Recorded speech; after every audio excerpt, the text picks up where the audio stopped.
School ছাত্রীদের সুরক্ষায় এবার আরও তৎপর কোচবিহার জেলা পুলিশ। প্রতিটি স্কুলেই চলছে সচেতনতা প্রচার।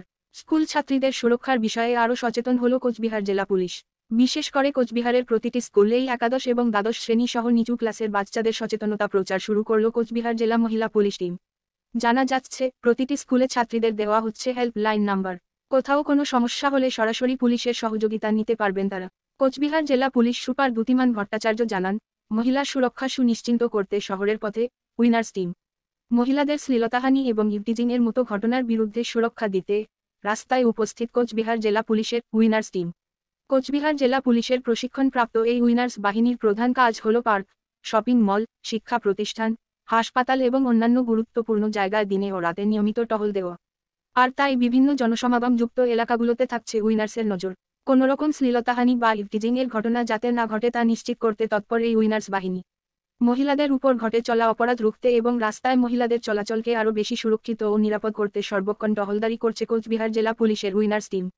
এছাড়াও বিভিন্ন শিক্ষা ও প্রতিষ্ঠানের সামনে এবং জনসমাগম কম এমন অঞ্চলে থাকবে তুলনামূলক বেশি নজরদারি। শুধু নারী সুরক্ষাই নয়, বিশেষ নজর থাকছে শিশু সুরক্ষার দিকেও। নারী বা শিশু নির্যাতনের ঘটনা ঘটলেই তাৎক্ষণিক ব্যবস্থা নেবে উইনার্স টিম। এদিন একদিকে যেমন ছাত্র ছাত্রীদের সাথে কথা বলেন এই মহিলা পুলিশের প্রশিক্ষণপ্রাপ্ত বিশেষ দল, পাশাপাশি অভিভাবকদের সাথেও কথা বলেন তারা। শুধুমাত্র ছাত্রীরা সচেতন হলেই চলবে না, সচেতন হতে হবে গোটা সমাজ ব্যবস্থাকে, সচেতন হতে হবে অভিভাবকদের, তবেই নারী সুরক্ষা এবং নারী স্বাধীনতায় বিশেষ মাত্রা পাবে।